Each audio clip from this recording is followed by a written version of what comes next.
সিংহের একে তো ঢায়া, কিন্তু বৃহস্পতি একাদশে থেকেও যেন বৃহস্পতি একাদশস্থ ফল দিচ্ছেন না। সিংহ রাশির যখন বাধাটা কমে যাবে, নেগেটিভ ভাইবস থেকে বেরিয়ে আসবেন, তার মানে আপনারা অনেকটা ভালো থাকবেন, সেই প্রতিশ্রুতি তো আমি দিতেই পারি। যেখানে ইনভেস্টমেন্ট করে আপনার ভালো রিটার্ন আসলো না, একটা ভালো রেসপন্স আপনার আসলো না,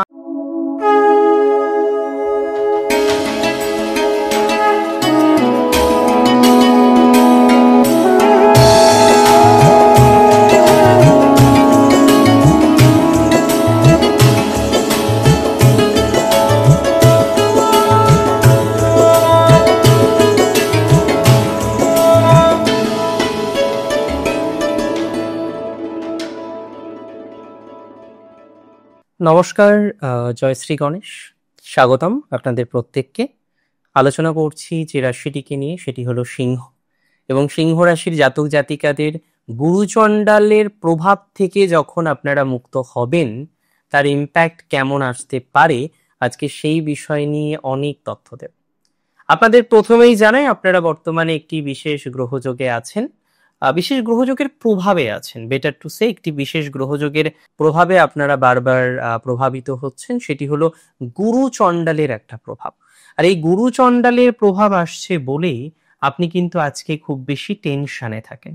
গুরুচণ্ডালের প্রভাব আসছে বলেই আজকে আপনি কিন্তু খুব বেশি চিন্তায় থাকেন। দেখুন, আমি একটা কথা আপনাদের জানাই, যারা গুরুচণ্ডালের যোগের কারণে চিন্তায় আছেন, গুরুচণ্ডালের যোগের কারণে দুশ্চিন্তায় আছেন, তাদের ইমপ্রুভমেন্ট 100% হবে। অনেকে আমাকে আবার প্রশ্ন করবেন যে দাদা, কিভাবে গুরুচণ্ডাল যোগটা তৈরি হলো একটু বলেন তো।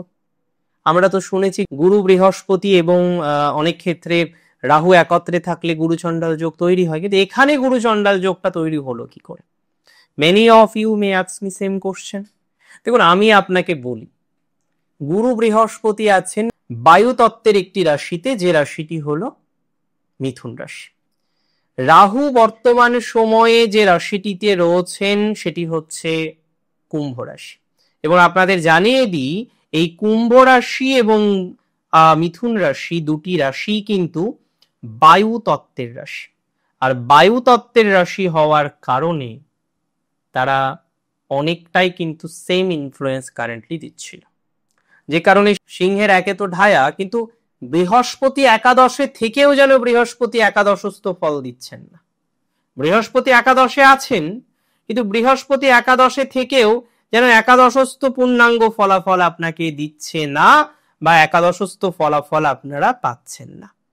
দেখুন, আমি কার্যত আপনাদের জানাই, গুরুচণ্ডাল যোগের একটা প্রভাব, বা গুরুচণ্ডাল যোগের মতো একটা প্রভাব আপনাকে যন্ত্রণা দিচ্ছিল, যে কারণে আপনার সফলতাগুলো, হওয়া কাজগুলো হচ্ছিল না, অনেকটা হয়েও হচ্ছিল না।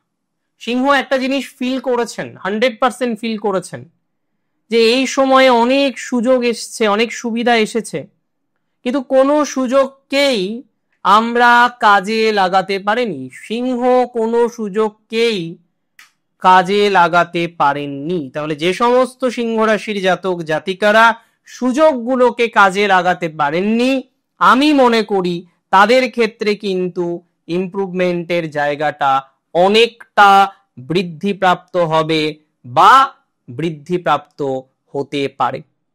এটুকু নিয়ে কিন্তু কোনো রকম ইনসিকিউরিটি নেই যে আপনাদের টেনশনটা কমে যাবে।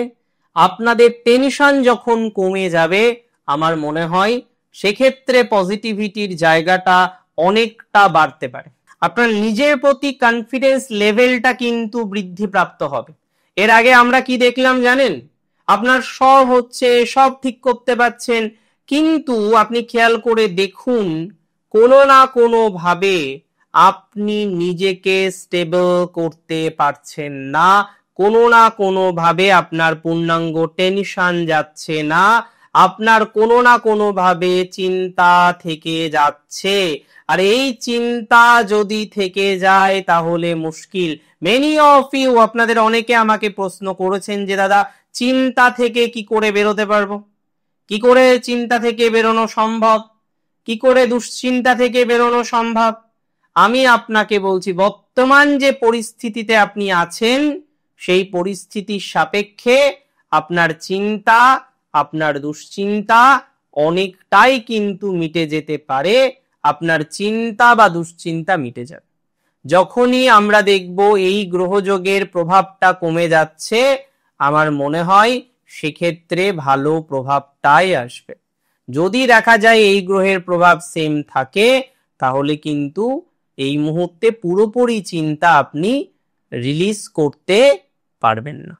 তবে যেহেতু গুরুচণ্ডালের প্রভাবটা অনেকটা জিরো হয়ে যাবে বা নিয়ার অ্যাবাউট জিরো হয়ে যাবে, সেটা আমাদের জন্য অনেকটা সুখের সংবাদকে বহন করে নিয়ে আসবে বলে আমি অন্তত পক্ষে মনে করছি। সুখের সংবাদ বৃদ্ধিপ্রাপ্ত হওয়ার মতো সংযোগ কিন্তু রয়েছে। সুখের সংবাদ বৃদ্ধিপ্রাপ্ত হবে, সুখের সংবাদ আপনাদের জীবনচক্রে আপনারা পাবেন। সিংহ রাশির ক্ষেত্রে এর আগে আমরা এটাও দেখলাম, অনেকে ভালো অপশন পেলেন, কর্ম চেঞ্জ হয়ে যাবে, রিজাইন দিয়ে দিলেন, তারপরে আপনি দেখলেন যে অপশনটা আপনি পেয়েছিলেন সেই অপশনটা ফেলড হলো। আপনি যে অপশনটা পেয়েছিলেন সেই অপশনটা আপনাকে ছেড়ে দিতে হলো।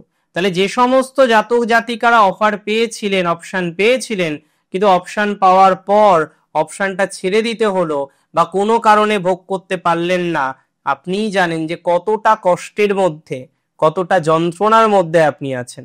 তবে আমি আপনাকে বলে দিচ্ছি, যে সমস্ত জাতক জাতিকারা এরকম একটা দুশ্চিন্তার মধ্যে, দুর্ভাবনার মধ্যে রয়েছেন, অনেকটা ভালো প্রভাব আপনার জীবনচক্রে আসবে। দেখুন, কিছু কিছু গ্রহযোগ না আমাদের জীবনচক্রে প্রচুর যন্ত্রণা দেয়। তেমন একটি গ্রহযোগ ছিল এটি, যেটি আপনার কর্মজীবন, আপনার সফলতার ক্ষেত্র, নানা বিষয়কে কিন্তু ইম্প্যাক্ট ফেলেছে। যেটি আপনার কর্মজীবন, আপনার সফলতার ক্ষেত্র, নানা ম্যাটারকে কিন্তু কানেক্ট করেছে। আমি একটা সিম্পল কথা বলবো, যারা ভালো করে বুঝুন, যারা কাজ পেয়েও কাজটাকে কন্টিনিউ করতে পারেননি, সফলতার অনেকটা কাছে পৌঁছেও সফলতাটাকে টাচ করতে পারেননি, অনেকটাই বুঝতে পারছিলেন যে ভালো প্রভাব পাচ্ছেন, কিন্তু তারপরেও যারা ভালো প্রভাব পাননি, যারা অশান্তির একটা বাতাবরণের মধ্যে রয়েছেন, একটা চিন্তার মধ্যে বা দুর্ভাবনার মধ্যে বা দুশ্চিন্তার মধ্যে রয়েছেন, তারা বেরিয়ে আসতে পারবেন। তবে শেয়ার মার্কেটে একটা শিক্ষা আপনার অলরেডি হয়েছে, বা ফাটকা রিলেটেড বিষয়ে আপনার অলরেডি একটা শিক্ষা এসেছে। তো যাদের ফাটকা রিলেটেড বিষয় অলরেডি একটা শিক্ষার জায়গা এসেছে বা সমগোত্র একটা বিষয় ফেস করেছেন, যে না বিষয়টা আপনার জন্য সম্পূর্ণভাবে সঠিক নয়, কারণ যেখানে ইনভেস্টমেন্ট করে আপনি লস পেলেন, যেখানে ইনভেস্টমেন্ট করে আপনার ভালো রিটার্ন আসলো না, একটা ভালো রেসপন্স আপনার আসলো না, ভালো রেজাল্ট আপনার দিল না, আমি মনে করি তাদের ক্ষেত্রে পুনরায় কিছুটা পজিটিভিটির জায়গা, পুনরায় কিছুটা ডেভেলপমেন্টের জায়গা আসবে, পুনরায় কিছু ভালো সুযোগ আপনি লাভ করতে পারবেন, পুনরায় কিছু ভালো সুযোগ নিয়ে পুনরায় আপনি পথ চলতে পারবেন, তার একটা সিওরিটি আমি আপনাদের দিচ্ছি। অর্থাৎ এই ধরনের ম্যাটারে, এই ধরনের বিষয়ে আপনাকে বিনা কারণে কোনো চিন্তা করার দরকার নেই। নিজেকে সুস্থ রাখুন, নিজেকে স্বাভাবিক রাখুন, অনেকটাই শুভ ফলাফল আপনারা পাবেন, অনেকটাই বেটার ফলাফল আপনার জীবনচক্রে আসবে, এতটুকু আপনাকে আমি বলতে পারি।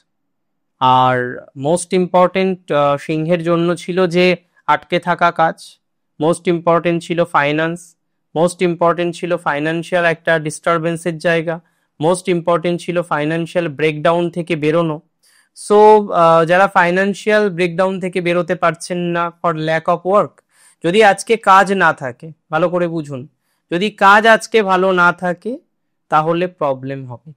কাজ যদি ভালো না থাকে, ল্যাক অফ ওয়ার্ক যদি থেকে থাকে, তাহলে ফাইন্যান্সিয়ালি ডেভেলপমেন্ট করবেন কি করে, এটাও তো একটা ভালো করে বুঝতে হবে, তাই না? সো আমি মনে করি যারা এই ধরনের জটিলতায় আছেন, ল্যাক অফ ওয়ার্ক রিলেটেড প্রবলেমে ভুগছেন, কনস্ট্যান্টলি জীবনচক্রের নানা রকমের পরিবর্তনগুলো ঘটছে, এবং সব থেকে যেটা সমস্যার, সুযোগগুলো পাচ্ছেন বটে, কিন্তু সুযোগগুলোকে কাজে লাগাতে পারছেন না। সুযোগ যে আপনি পাচ্ছেন না তা নন, কিন্তু সুযোগ পেয়েও যেন সুযোগগুলোকে কাজে লাগাতে পারছেন না। তো যারা সুযোগগুলো পাচ্ছেন কিন্তু সুযোগ পেয়েও কাজে লাগাতে পারছেন না, একটা স্ট্রেসের জায়গা আপনার থেকে যাচ্ছে, তারা নিঃসন্দেহে ভালো ফল পাবেন, নিঃসন্দেহে অগ্রগতির জায়গা লক্ষ্য করতে পারবেন। সুযোগগুলোকে কাজে লাগান। সিংহ রাশির যখন বাধাটা কমে যাবে, নেগেটিভ ভাইবস থেকে বেরিয়ে আসবেন, তার মানে আপনারা অনেকটা ভালো থাকবেন, সেই প্রতিশ্রুতি তো আমি দিতেই পারি। একটা সিম্পল কথা বুঝুন, আজকে আপনার প্রবলেম আছে, কালকে যদি সেই প্রবলেমগুলো না থাকে তাহলে আপনি ভালো থাকবেন, আর কালকে যদি সেম প্রবলেমটা থেকে যায় তাহলে আপনি কি ভালো থাকবেন? ভালো থাকবেন না। সেম প্রবলেম যদি থেকে যায় এইভাবেই পারসিস্ট করবে। বাট আমি মনে করি ধীরে ধীরে ধীরে ধীরে আপনার ইমপ্রুভমেন্ট, ধীরে ধীরে ধীরে ধীরে আপনার গ্রোথ, ধীরে ধীরে ধীরে ধীরে আপনার অপরচুনিটিস, ধীরে ধীরে আপনার সুযোগগুলো অনেকটাই বৃদ্ধিপ্রাপ্ত হতে পারে বলে মনে করা যায়, আশা রাখা যায়, বা আলটিমেটলি আশা রাখছি। নিজের উপর বিশ্বাস রাখুন। গুরুচণ্ডাল যোগ থেকে মুক্তি 18ই অক্টোবরের পর আপনার লাইফটাকে অনেকটা বেটার দিকে নিয়ে যাবে। তবে হ্যাঁ, সমগোত্রে আরো কিছু প্রভাব আছে, আরো কিছু সমস্যার জায়গা আছে, সেগুলো নিয়ে লাইফে চলতে হবে। বাট কার্যত বর্তমান সময়ের প্রবলেম, কার্যত বর্তমান সময়ের ঝামেলাটা অনেকটাই মিনিমাইজ হবে, এবং সেই দিক থেকে আপনাকে আমি 100% নিশ্চয়তা দিচ্ছি। অনেক ভালো থাকুন। জয় শ্রী গণেশ।